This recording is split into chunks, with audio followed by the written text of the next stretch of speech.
NowMedia Television.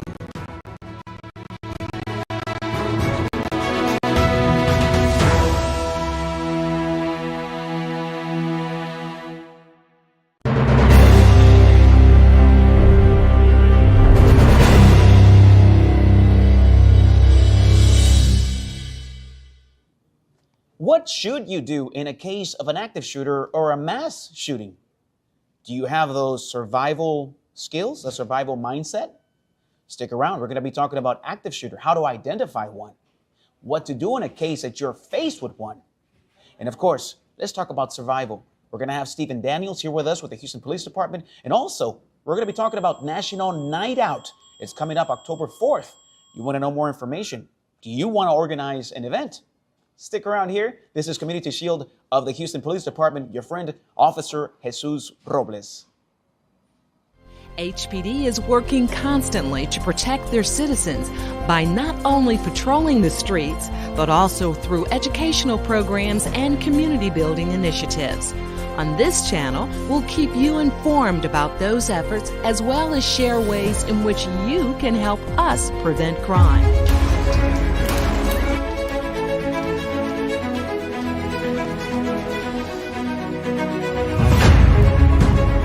All right, welcome to Community Shield, a program brought to you by the Houston Police Department. My name again is Officer Jesus Robles, and I represent the Office of Community Affairs, and we cover all kinds of good stuff here, a lot of crime prevention tips. We do go over some of the news that's been happening here in the city, not to cover the news because we're not a news station or nothing like that, but we cover it so we can pick up some things that we can learn from the things that happen here in the city. Of course, again, we're going to be having today Mr. Stephen Daniels, the Houston Police Department. He's one of our specialists. He's the one that goes out and does the active shooter presentations. What do we do?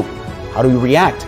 It's the surviving mindset. We need to have that, and we're going to be diving into that in just a few minutes. Now, let's get on to this. A Houston area woman was arrested after she left her child alone in an unlocked car at night. Deputies responded to a call about two young children left in a car outside the grocery store in the Northeast Houston area. When they arrived, they found a car unlocked, and of course the vehicle was running with the children inside, and they were still in their car seats. Deputies identified Avante Johnson as the mother who exited the vehicle after they reviewed the security cameras, and the two children had been left unattended for about 30 minutes. By the time the deputies arrived, she was still in the store. The Child Protective Services did come in, and of course they gave the permission to the grandmother to take the children. Now Johnson was charged with child endangerment, and she was taken to Harris County Jail. This serves again as a reminder that you never leave your children inside a vehicle, no matter what it looks like outside, the temperature. Of course, this was a very hot day. We're talking about 103 degrees. No, even if the AC can fail, and leaving a vehicle on can lead to so many problems, somebody jumping in the car and stealing it. So let's not do that, and don't get yourself in trouble. Now, also a different woman, a 31-year-old female, Kiandra Ahmad, is also charged with endangerment of a child and cruelty to a non-livestock animal. She left a 2-year-old child and a puppy inside a locked vehicle over there by the Coquandale area. Now, in this case, the toddler was rushed to the hospital after she was found shaking, red in the face, and of course sweating heavily and dehydrated. Now, the puppy was in good condition. A good Samaritan at the scene was able to take the puppy. Ahmad, who was identified as the child's godmother, was arrested for this incident. Of course, this also reminds us of a 72-year-old female that was found dead in her vehicle outside her home. Apparently, she had left her car on and she took a nap, but she tried to remain cool inside. And then again, the vehicle, it was a malfunction. Something happened, and she was there in the vehicle while it was hot. They found her there. If you need a shelter, you need a place to go to keep yourself cool. We understand there's so many people out there that don't have air conditioners. Please call 311. 311, ask for a cooling center, and they will give you the many facilities around the city that have these cooling facilities at 311. Now, one more A 5-year-old girl has drowned in her family's pool in Hitchcock. Now, Hitchcock police say that the girl was suffering from autism and she wandered from her family's home on West Bayou Road. The girl's father, who was at home with her, called 911 after he found her floating in the pool. Officers arrived to the scene and, of course, performed CPR.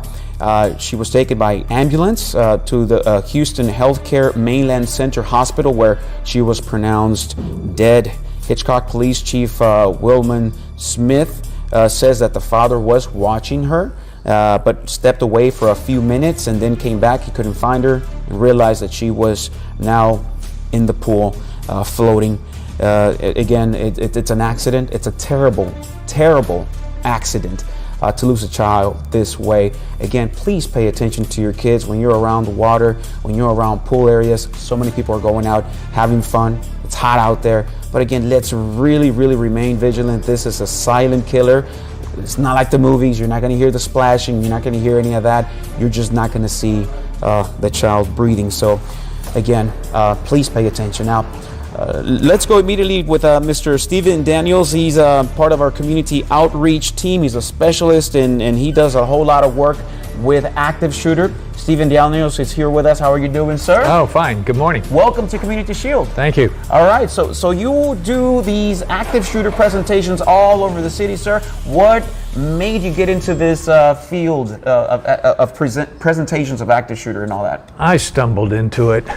That's the reality. Okay. Yes. About 10 years ago, another role that I play is I'm the liaison to the Jewish community. And I was at one of their events where that they had one of our SWAT officers, and he was giving a talk on how to survive an active shooter. Okay. And for some reason, this just really clicked with me. Long story short, I got permission to work as his assistant. Wow. Because he was so busy with SWAT responsibilities, he really didn't have time to schedule and book these things. So I took up that role. But little did I know, by October, Sergeant Lee Lawrence was giving up on this program, and he was going to this place, Afghanistan. Okay. You know, he wanted to take a long vacation, I guess. Okay. You know. All right. Anyway, Lee's was in the Army Reserve, and he was going back for his second tour over in the Mideast. And so I went to the supervisors. I said, look, you got to give me somebody else. And they said, after talking between Lieutenant Besselman at SWAT and my deputy director, they said, Stephen, you're going to do it. Wow, okay. So, you know, here we are 10 years later. I've done about 1,865 trainings to date, but it wouldn't be anything without superior support by Lieutenant Besselman. Sure. I tell you, he is the consummate professional on active shooting, and he is constantly there. I'll come up with a new idea because I do change my format and my training sometimes daily. Okay. But whenever I come up with a new idea, I'll call him up and I'll say, hey, what do you think of this? He'll be real candid. He'll say, hey, that's a good idea. Sure. Or you'll get yourself killed. So, which, you know, that's what this is real life and death stuff. This is not something politically correct, okay? Yes. I've never been really known for that. This is, what do you do if you're in life and somebody comes in and they want to kill you and everybody else around you? That's right. Okay. So again, so you were at the right place at the right time. You exactly. were given this position and you became the best of it, and you always ask for the experts in SWAT and everybody to kind of chime into your presentation. Over 1,000, how many presentations? 1,865 or so. Again, that's but who's an amazing counting? accomplishment. Yeah, who's counting? Yeah. When did you notice these active shooter presentations kind of ramp up? Because there was a moment, and I was able to see one of your videos, and there was a trend happening all over the world. There was a time before COVID that I actually had roughly 150 of these scheduled on my calendar to do. Sure. Obviously, with COVID, it went to zero for a couple of years. And now we're building back up. And right now, I have about 77 or so. Okay. So it's climbing back up. Sure. All right, so again, we're going to be giving information out on how to get in touch with Stephen Daniel, so he can probably schedule you in and do a presentation for a large group, your community center, or whatever. Now, let's start with this. You go out there and you preach survival, the mindset, a survival mindset. Right. Run, hide, fight, a concept that's been used. Right. Can you tell me a little bit about what is a mass shooting, or what is an active shooter? Well, an active shooter is a mentally troubled individual that feels compelled to make his mark in life. Sure. And in their thinking, the way to do that is by sensationalism, killing a mass number of people, like we saw just recently, unfortunately, up in Highland Park, Michigan, on the 4th of July. They want that notoriety. And sometimes that notoriety may be concluded with their intentional death, or it may not. It depends on the shooter. It can go either way, to be real honest. But they're wanting, it's that sensational. They want to be known from their picture in the news from the West Coast to the East Coast and everywhere in between. They want everybody to know who they are. Yes, that is their idea. That is their self-gratification. And I've seen in the culture of presenters, of active shooters, of the people like you that go out and teach, you guys don't like to highlight those names for the same reasons, I hear. No, I mean, that's what they want. They want their name out there, and I generally will not use the name of the shooter because I'm not going to give them any glory. They do not deserve it. Sure. Now, who can be a victim of somebody that's looking for this glory, these active shooters? Anybody. Okay. You know, really, and that's real. You have to understand, these shooters, it's almost a video game to them. And what are they trying to do? Well, they're trying to beat the all-time high score, which happens to be the Bataclan Theater in Paris, France, where in one night a shooter killed in excess of 100 individuals. That's what they're trying to do. They're trying to beat that all-time high score. So candidly, they get a point in their mind, whether it's a 3-month-old baby or a 97-year-old lady, it makes no difference. So they just want to kill as many human beings as possible. Now, sometimes we have shooters go into situations, i.e. night transportation, right out here in Katy, Texas.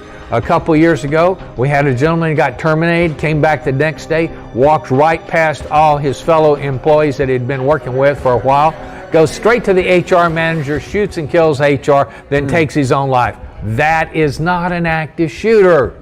Because a true active shooter will never pass up a living, breathing human being, because keep in mind, it's a point in this game. Sure. And it does seem like it's a video game, because they lose all kinds of... they lose perspective of what life really is. Now, we were talking about these, where are these events happening? Is any place exempt from an active shooter? Not really. We haven't had too many here at police headquarters, so I guess we're kind of maybe we're. But I wouldn't put it past it. I mean, we have had issues in this very lobby, I understand, years ago. So anyway, folks, within your own home, you're reasonably safe. Sure. Okay, from this type of threat. There's other threats, but from this, in your own home. But once you step out the door, it could happen anywhere. I mean, you could be stopped at a street light, and this idiot decides to get out in the middle of the intersection and start shooting away at everybody that stopped there. I mean, it could be at church. Sure. It could be at the mall. It could be at the hospital. It could be virtually anywhere in our society that we go. Are these mostly happening in schools, or they're happening more in other public spaces like malls and stores? They're happening all over the place. I mean, unfortunately, we pay more attention to the schools, like unfortunately the debacle in Uvalde. But yeah, schools tend to be a center, because that's a place that a lot of these young shooters, they're familiar with their schools. And talking about that familiar word, are these active shooters people that are just they're just absent from that community, or are they people that actually grow in that community? Both ways. I mean, we've seen like Sandy Hook, Sure. That young man grew up right there in that part of the country. In fact, his house was very close, as I understand, to the scene of the school where he did the shooting. So, and in some cases, like we saw in Buffalo here recently, I think that young man traveled a little distance, not a great deal, but he was within, I'm guessing, maybe 30 miles of where he went to the mall. But that shooting had a different connotation to it that we usually don't see, and it had a racial connotation. Sure. He was a white man, and he was bound on killing as many black individuals as he could. So he went to a part of town that was predominantly black and did his terrible deeds. Now, in the situation from Uvalde, he was also from town, so a lot of these individuals do have a connection. Talking about these individuals, who can be an active shooter? Pretty much anyone. I mean, we've got, let's see, I believe it was in 2021, age range was 12 years old to 67. So anywhere in there. And I mean, generally it tends to be males. Like in 2021, I want to say we had like 61 true active shooting events, and only one of the shooters was a female. Sure. So predominantly, this is a male arena. Now, one of the things that you go out and you do emphasize, getting into the active shooter arena now, action beats reaction. These presentations that you do, these workshops that you do, one of the things you emphasize is about getting into the mindset of surviving. Absolutely. A few seconds can mean all. Can you expand on that few seconds? What can happen in a few seconds? You can die in a few seconds. I mean, this is it. You want to have your predetermined survival mindset locked in up here, because that makes all the difference. In a crisis like this, people are going to be panicking. But if you have done the visualization exercises that I suggest for the different venues at work, at church, at the mall, all the different places you go on a regular basis in your life, if you will sit down and visualize being in those locations and a gunman coming in and using the run, hide, fight tactics and techniques, if it's 2.5 or 6 years from now and it happens, odds are your brain is going to kick in and you're going to remember and you're going to make intelligent decisions. And everybody else around you is going to be in sheer panic, but they're going to look at you and they will be able to tell, hey, they know something I don't know. Sure. Well, and they're leading the way. And before you know it, you're going to have people following your lead, and that's a good thing. And I tell people, hey, if you can get folks to follow you to safety, that is great. But for that individual that's frozen with fear, they cannot move, they're terrified. Sure. You tell them one time, hey, come on, follow me. As you're running out, you do not stop and try to persuade them to go to safety. If you do, you likely are going to get killed. That's not going to help this person. It definitely will not help you.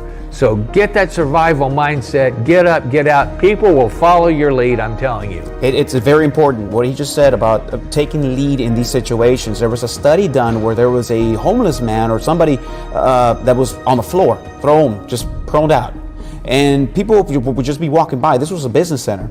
And people would walk by for 20, 30 minutes. No one said anything about this guy that looked like he was passed away on the floor until one person knelt down and began to try to get involved. At that point, many people started to stop by, and some people got on the phone, called 911. Another person was checking vitals. Another person was. It takes that one person to initiate and get everybody else going. So you be that catalyzer. You be that one that won't. Now, you hear a bang, boom. Do you sit around in that office space or in that meeting and think about, what could that be? Or is it wise to do something more?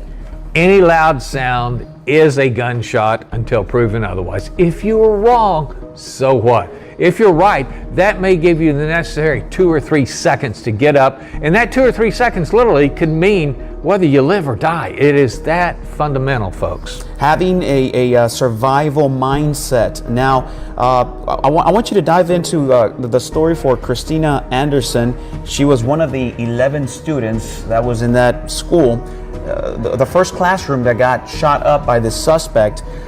She was playing dead. She thought that was the best way to survive. Is that something good to do, play dead? Can you expand into this story, please? It can be a good thing. You never know. My instinct is, if I can get up and get out anyway, I would rather get up and get out and take my chances doing it.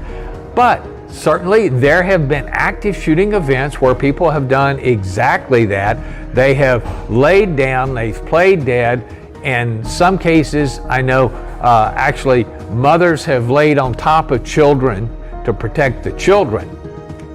You just have to decide each situation. But again, if you have visualized this, you've created those various survival mindsets in your head for the different places you go on a regular basis, you're going to be in a much more positive position to make the best decision possible. So let's check out this video. Christina Anderson, she gives her testimony. This is pretty important.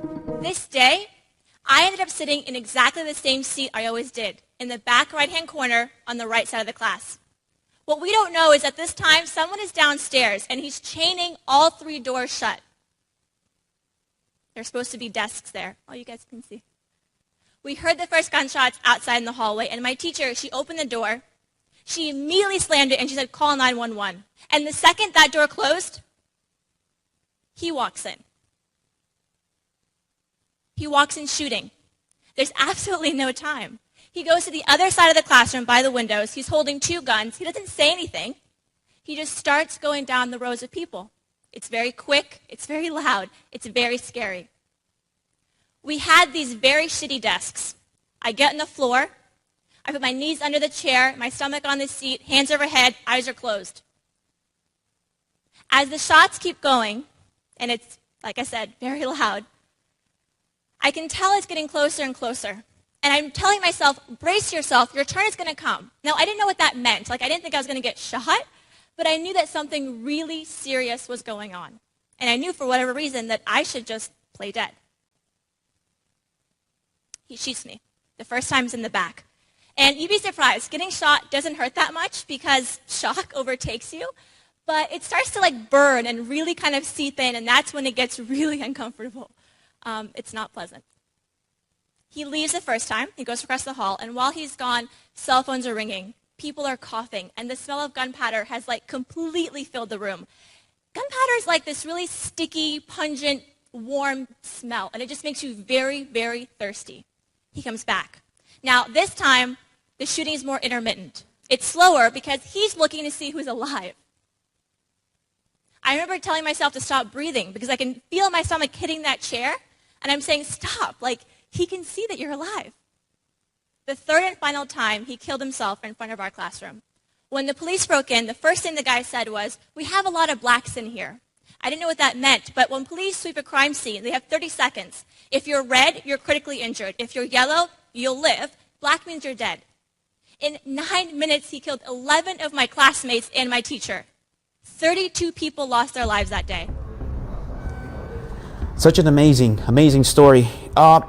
Can you expand on the ostrich or the lizard mindset when we go through these moments of chaos and just utter chaos? Expand on that just a little bit more. The ostrich, he sees something and he stops. Well, it's normal for a lot of people when they're embraced with something that is so different than their normal way of life that they just get locked in on these situations. So, no, excuse me. Sure. He's getting phone calls right now, probably getting booked for another event. Yes. Which is maybe a good lead in.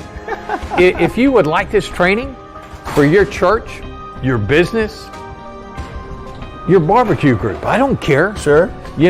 if you can get 10 people together at your home and you got a flat screen TV, give me a call. Now, I'll be honest with you, we're looking probably November.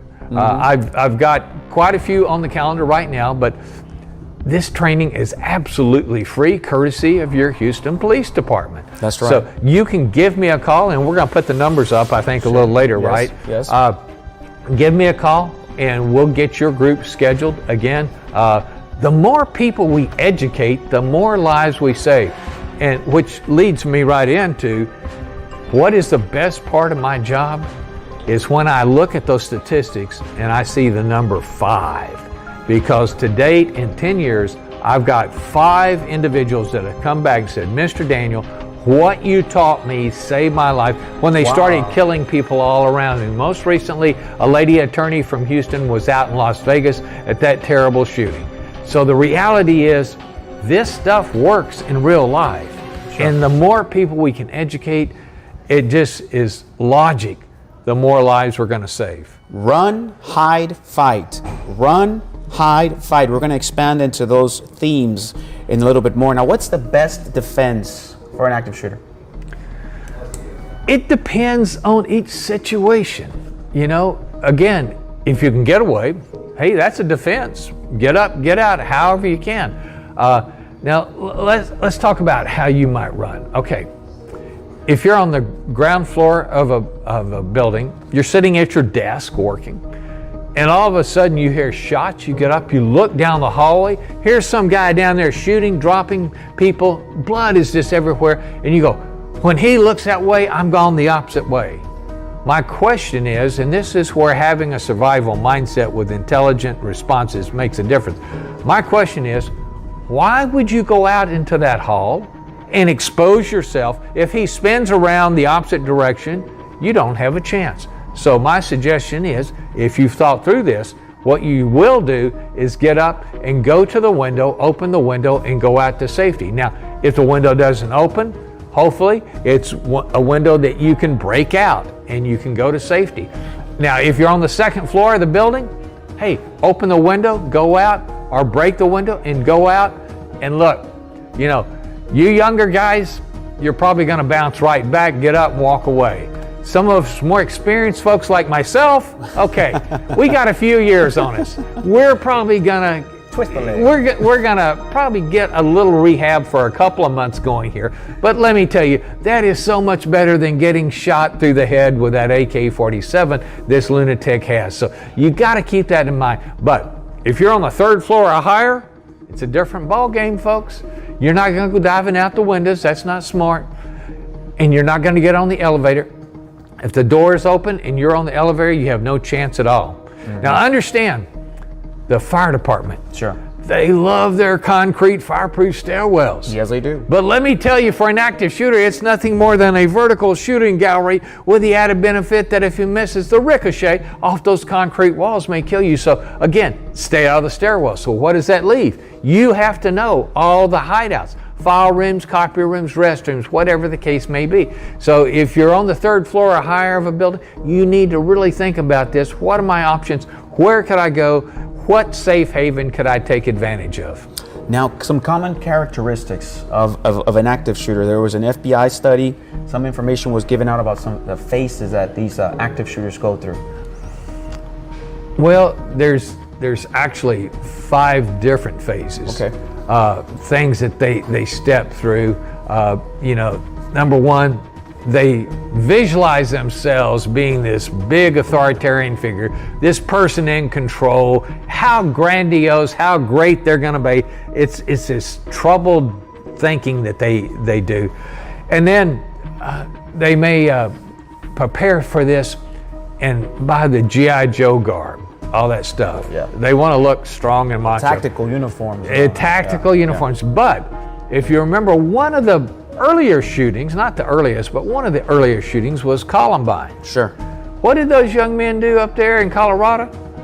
It was the long black cowboy dusters down to mid-calf. They were the rough, tough buckaroos. That was their thing. So this is the way they have to get into character, so to speak. Sure. You know, and then They'll go out and they'll practice. Again, Columbine, they target practice with their buddies videotaping it. And then, of course, the last thing is they go out and they kill all these people. So those are the progressive steps. But here's the good thing. During this time, obviously, these are not spontaneous events. They take place over a period of time from the beginning to the end. During that time, they just cannot help but put off certain signals, certain red flags, certain suicidal indicators. And if you have had this training and you know what to watch out for, odds are you can do what? You can cause some type of intervention. And how would you do that? Well, there's several ways that if you have this training that we put out, you'll pick up on those things. But there is opportunity to intervene, and intervention means we can get out there and help this troubled individual and save countless lives that they would have taken otherwise. That's of course the best defense of an active shooter, that make sure that it never happens, and we have to be aware of these signals that are coming out so that we can prevent this from happening. Now, when shots are fired, let's go into the process of the run, hide, and fight. Shots are fired, bang, bang, bang, bang. We don't as a civilian, you don't run towards the firing, you run the other way. Absolutely. Okay, so tell me, when is it best to run? When would it be best to hide? And when would it be best to fight? If you see the shooter coming your way, you just have to look at the situation. You know, are you in the mall? Or you have a lot of, if you're in a mall where you have a lot of room, running may be your best option. If you're in tight quarters, just diving into a room and shutting the door and locking the door, that might be your best option. Or if you come around the corner and he's right there, you're face to face, you're going hands-on with this guy, okay? And so what I suggest is, if you're, say, at the office and you hear shots, the first thing you want to do, grab that pair of scissors or letter opener that you have on your desk. Take that with you just in case running doesn't work, hiding fizzles out. You have to go hands-on, face-to-face. At least you have that weapon to use, okay? So that's what we want to do. But if we want to take the least difficult, and obviously running away, that's the easiest. Hiding, that's a little more scary. Sure. And going face-to-face with this guy, that is terrifying. Yeah, and this is where we dive into knowing the territory that you're in. Don't go anywhere, stick with us here. We're going to come back with awareness. Whenever you visit any place, let's talk about awareness and the things that you can do as something that you can keep as a discipline whenever you go anywhere here in Community Shield with the Houston Police Department. Good afternoon. My name is Sam Peña. I'm the fire chief for the city of Houston. I just want to remind everyone, as the summer kicks in and we look for ways to cool off from this heat, and we take our kids to the pools, that there are some safety considerations for you to keep in mind. It doesn't take much for a tragedy to occur. The drownings are quick and deadly. In 20 to 30 seconds, a tragedy can strike. So please be cautious of that. Be mindful that we need to keep an eye on our kids, whether it's in a pool, whether it's in a bathtub, in a sink. Tragedy can strike at any moment. So again, we want to have a nice, relaxing, and enjoyable summer, but also a safe summer. In addition to that, the number of fires has gone up. With this drought, with this lack of rain, we're seeing a number of fires, especially in the homes. And we want to remind you that the Houston Fire Department has a smoke detector program. The smoke detector provides early warning, and it helps in alerting people that there is danger, that there is something going on in the house, and so they can make an escape. So I want to remind you that if you need a smoke detector, that you can call the Houston Fire Department at 832-394-6633, or go to our website and request a smoke detector. Our firefighters will schedule something to go out and install one of these to you. So have a safe summer. The survival mindset, being aware of your surroundings, is key to surviving an active shooter. Anytime you go anywhere, you can go to the blue store, you can go to the other store, you can go to the mall, you're going to the school. Do you pay attention to where the exit signs are? Stephen, there's also a video out there where it was a nightclub. There was a fire that started in the stage area. There was hundreds of people in this place. They all rushed to the main entrance of this business. You have about 1,000 people trying to exit on the front door. The smoke just completely engulfed the place, the flames.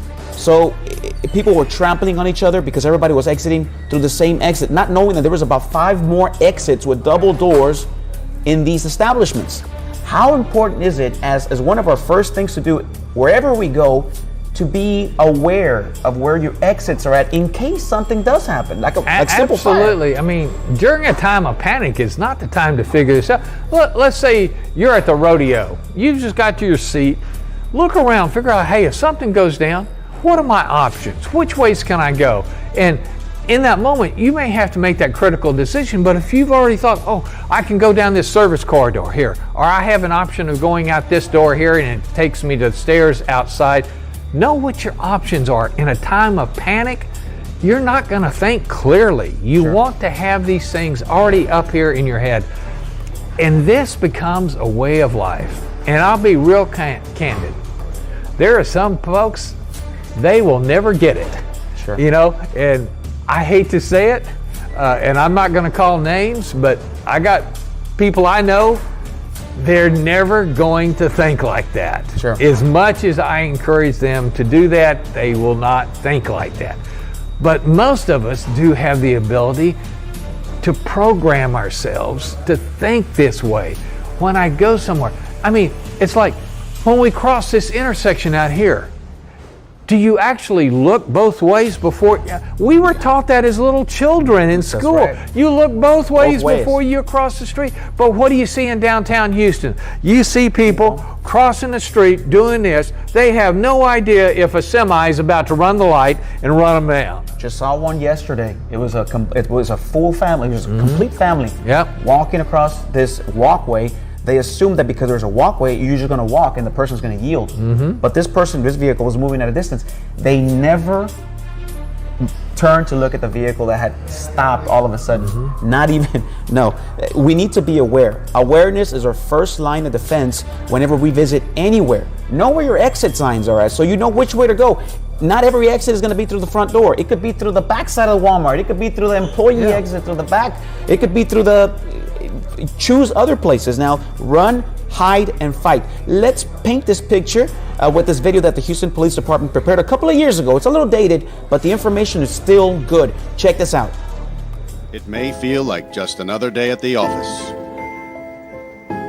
but occasionally, life feels more like an action movie than reality.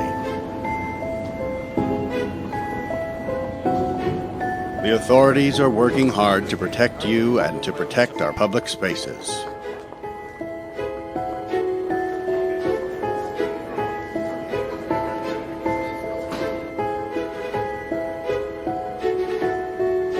But sometimes bad people do bad things. Their motivations are different. The warning signs may vary, but the devastating effects are the same. And unfortunately, you need to be prepared for the worst.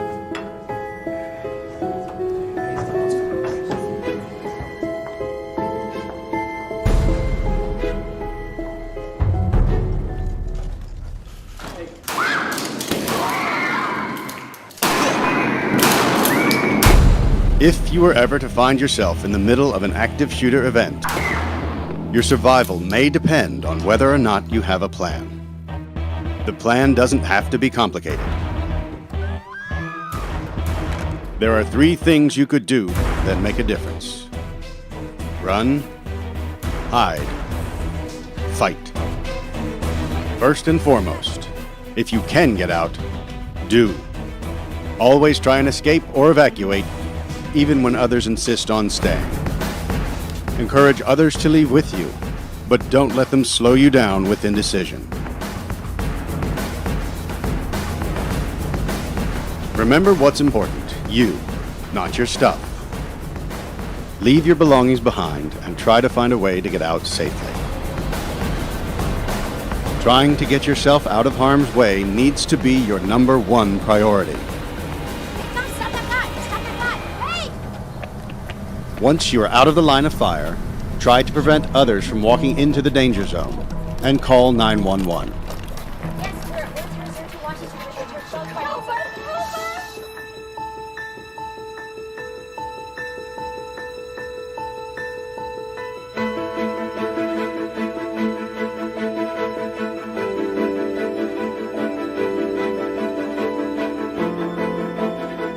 If you can't get out safely, you need to find a place to hide.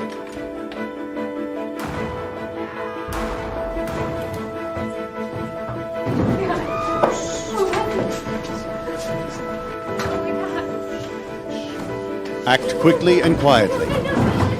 Try to secure your hiding place the best you can. Turn out lights, and if possible, remember to lock doors. Silence your ringer and vibration mode on your cell phone. And if you can't find a safe room or closet, try to conceal yourself behind large objects that may protect you. Do your best to remain quiet and calm.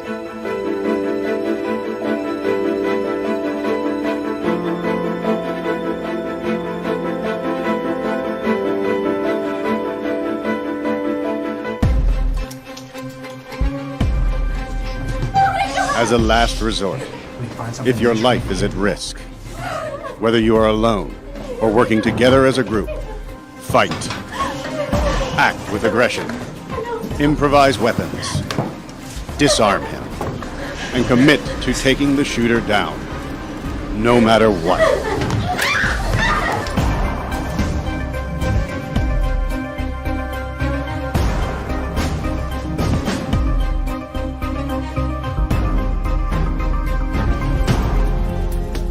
Try to be aware of your environment. Always have an exit plan. Know that in an incident like this, victims are generally chosen randomly.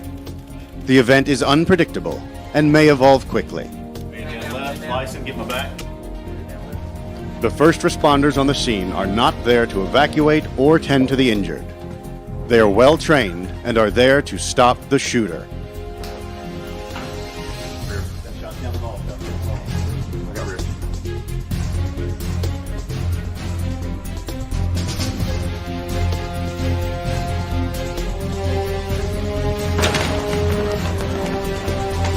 Your actions can make a difference for your safety and survival. Be aware and be prepared. And if you find yourself facing an active shooter, there are 3 key things you need to remember to survive. Run, hide, fight. Run, hide, fight. We saw some of the images here. Running, always run away from the firing. Always run away from the threat. Don't, if you don't have to face it, that's the best thing to do. Absolutely. Now, hiding. The person is right outside your door now. Here's the thing. If you can get within a room and get the door secured, you can lock it, you can barricade it, jam it with a wedge, tie a cord around the opener up at the top, whatever.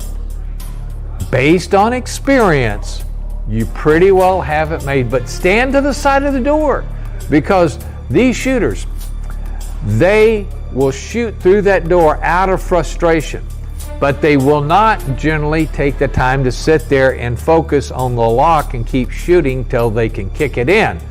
And why do they not do that? They're smart. They know that on average, they got about 6 minutes before law enforcement comes in there and puts a stop to it. So they're not going to waste time, but out of frustration, like I said, they'll shoot through the door. So you want to make sure you stand clear of the door. But if you get that door secured somehow, odds are you pretty well have it made. If you're at a school, if you're at use a desk, throw it against that wall, and then turn off the lights. Stay away from any place that he can see you. These people, they're not going to sit there and search you. There's many other targets out there that they're going to go after because they're going to be easier. But you don't be that target. have the mindset, if you're going to hide, you're going to barricade yourself, you're not going to allow this person to come in, and you're going to stay away from any visibility from this suspect. Now, fight. We saw that fighting scene. We saw them determined. Somebody had some tools in their hands, and they were ready to take on this person. If your worst case scenario is he gets in the room, hopefully you have a pair of scissors, letter opener, whatever. Now, here's another weapon that works really good that's everywhere around. Fire extinguishers. If you can grab a fire extinguisher and you're standing there and somehow he gets through the door, or maybe he's out in a common area and he's fighting desperately with one of your coworkers, and the coworker is really getting the short end of the stick, but you're rusty on your kung fu, okay? So what do? You get that fire extinguisher, you stand right there, stick that nozzle in his face, and you blast it until it's empty. When he gets up coughing and wheezing, you take the pretty red container and hit him over the head. Fire extinguishers make a really good weapon if you have to get to that point, because you don't really have to grab onto him and get into the fight. So think about fire extinguishers as your weapon that's around. Well, by fire code, they're everywhere, okay? Run, hide, fight. Now, Stephen Daniels and myself, we're pretty peaceful individuals. We don't go out being angry at the world. But in the moment when it's time to fight, you got to get that face. You got to get that mindset, the fight. Either you're going to run, you're going to get out of there, either you're going to hide, or you're going to fight. But you're going to survive, and that's the mindset. You're going to survive. You're going to get angry. You're going to say, today I'm going to be home with my kids. Today I am going home. Absolutely. And nobody's going to stop me today. Again, we keep talking about survival mindset. That is a big part of your survival mindset, is an incredible determination that you are going to walk away from this situation and go about your business, go to your loved ones, and continue your life. A good video that also is included in the presentation that Mr. Stephen Daniels usually does is Alan Stevie. He has the Last Resort Active Shooter. It's a short video. Check this out. It talks about that fighting mindset, about the survival mindset, and it shows you a couple of things. Again, it's a dated video, but the concepts are still the same. Basically, what we're dealing with here is a last resort survival measure. The active shooter or the terrorist is on the premises shooting people. How would you know, first of all? Well, it's going to be kind of obvious. Screams, gunfire. You know how to recognize gunfire? I don't know if most of you have ever heard live gunfire. It doesn't sound like in the movies. Very important you learn how to recognize gunfire in a crowded environment. We teach that in the program. We'll distinguish between real gunfire and non-real gunfire. You recognize gunfire, you're hearing screams, perhaps you even see casualties or injured people. You see people running away. You are not able to run away and make it. Why would one not be able to run away and escape? Because you're trapped. Now let's talk about responding to an active shooter and the timeliness of it. How long do you think it will take you, all of you, to get off your chair from where you are right now and make it to me, right here? If you were running for your life. Second. How many seconds? I guarantee you, top 3. But I don't want to guarantee it. I want you to do it. Boom! Very nice job. That was excellent. I knew I could count on UCI for all this. Good stuff. Fantastic. Very nice. Now, once again, would you be prepared to do that? Well, guess what? I think so. You're hearing screaming. You're hearing shouts. You're hearing gunfire. Are you going to know it's coming? It's getting closer and louder. This thing is locked down. Sure you will. You'll be ready. But I'm not proposing that you'll wait sitting in your chairs like that. That will be for a surprise entry to that door that will be totally unexpected. Not going to be the case. I will teach you where to stand and how to position yourself so you have a tactical advantage versus a shooter coming to that door. So when he comes to that door, he's not going to go and then come in. Okay? He's coming in. He's looking to kill. He's looking for the target. He won't see these two sides. You have a coordinated action coming on him. One of you, at least one of you, if not both of you, are going to be successful at, hey, again, not putting a handcuff on the guy and arresting him or killing him. No, stopping him from shooting, bringing him to the floor, and containing him on the floor so he can't continue his violence action. Very simple, okay? Since we're going to use two examples here. One is on this door that has one side only, and then two is that door that has two sides in the event that you have two types of scenarios that come at you. And that's why I use this classroom as well, because it's two kinds of door. Now, what will help you, because obviously not the whole classroom needs to be here. Who is going to make contact? The first two, top, first two. So two people on each door, on both sides of the door. No, wait, no, yeah, I'm explaining and then I'll call you. Okay, one, second. What does everybody else do? Where? No, where would you be? In front of him? You just learned a big lesson. When he comes in, he's looking straight ahead. He's looking straight ahead. So safety says anybody who doesn't have a role, and many of you shouldn't have a role in this case, get out of the zone. Get out of the kill zone. So go there. In the far corner against the same wall he comes to, or that far corner. Definitely not in front of him. But there's going to be a few of you that are going to be required to do one very important thing that's going to assure the success of those by the door.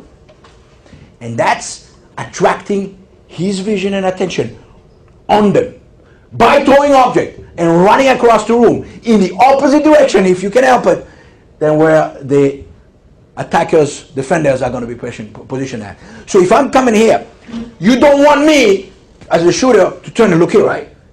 What you're going to do, you're going to go like that and throw object running this way. I'm coming this way, bam, that's it.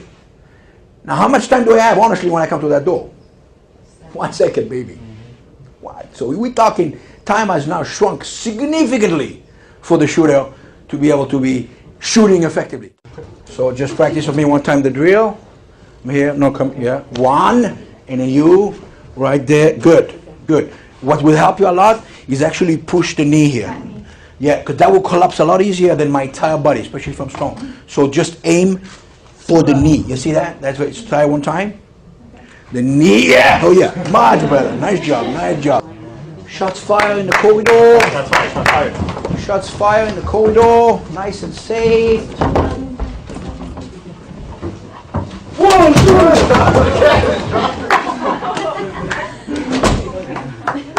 yes, sir. Right on. So, you okay? Yeah. So, shots fire. Move.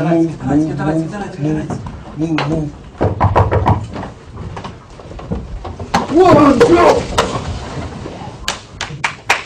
You good, Steve? Yeah, good. All right. So, what did you shoot at? What's that? What did you shoot at? One shot in the middle. It was one person, one shot. You did see a person. You managed to see a person. Well, it was dark, so.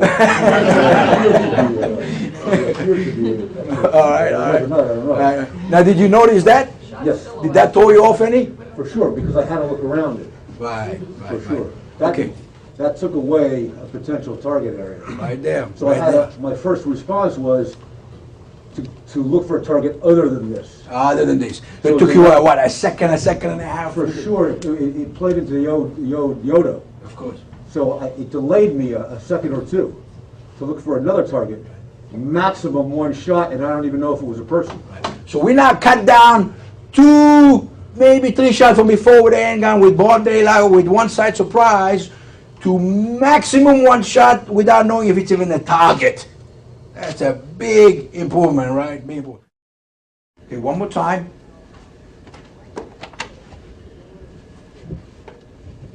Shots fire. Shots fire. Nice.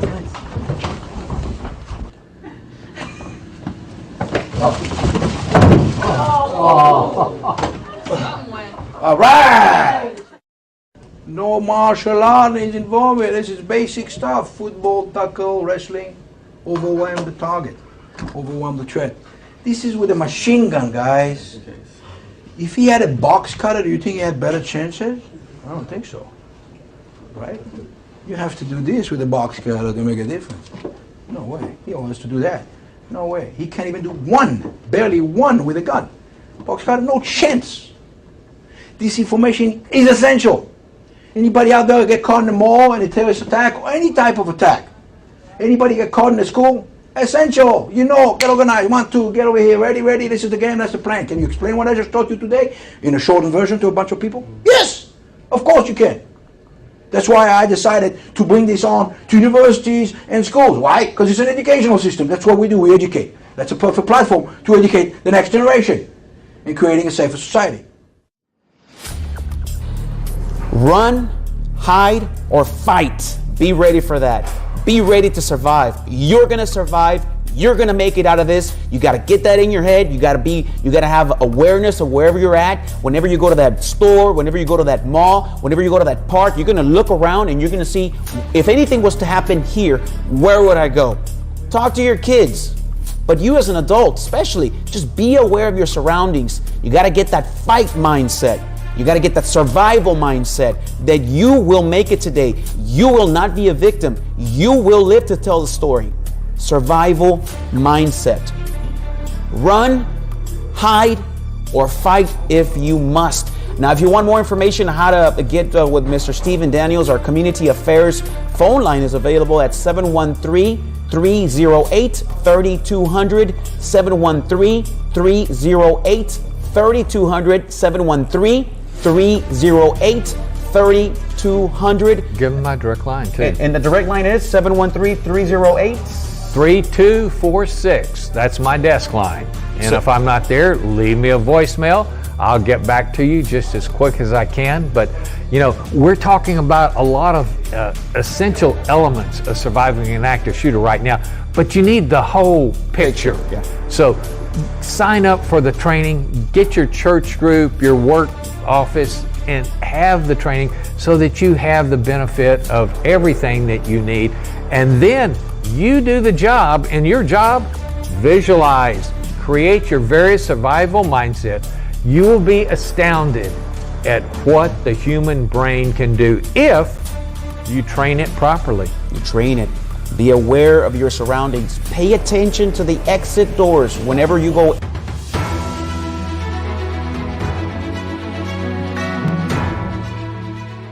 This has been a NowMedia television feature presentation.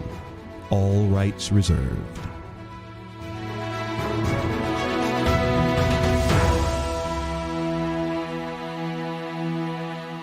Are you considering selling more than likely what is the most expensive investment, your home, now or in the near future? Before you throw away precious equity down the drain and live to regret it, I'd like to share with you 5 reasons why you need to stage your space, whether living in it or selling it vacant. Hello, I'm Kat Trelinos, President, Master Staging Professional, and CEO of Ta-Da by Kat Next Level Staging and Design. Number 1, you need to stage because you'll make more money. According to the National Association of Realtors, more than 5 to 20% more staged. Number 2, so buyers can visualize the staged property as their next home. Stage because number 3, not staging will only help sell your competition stage homes. Successful realtors know that the key to competing is professional staging because it creates great online presentations, drives buyer traffic to the home, and brings the highest offers. Number 4, stage because it makes the home seem larger when strategic placement and flow are created with proper staging. And number 5, stage because then you can relax, knowing you've done everything possible to get a quick sale, not leave any money on the table. Let our award-winning team bring the magic of next level staging to your property today. Be prepared to be ta-da'd. You'll be glad you did.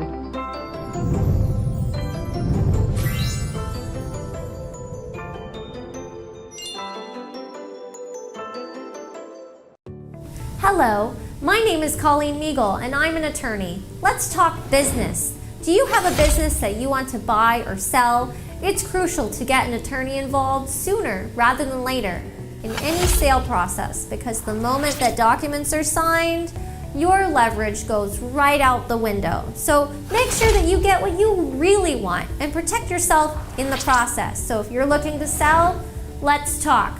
I've handled acquisitions for Fortune 200 companies and helped numerous business owners discover how a great lawyer is a partner in a transaction, guiding you through the process and preventing you from making mistakes that can cost you thousands.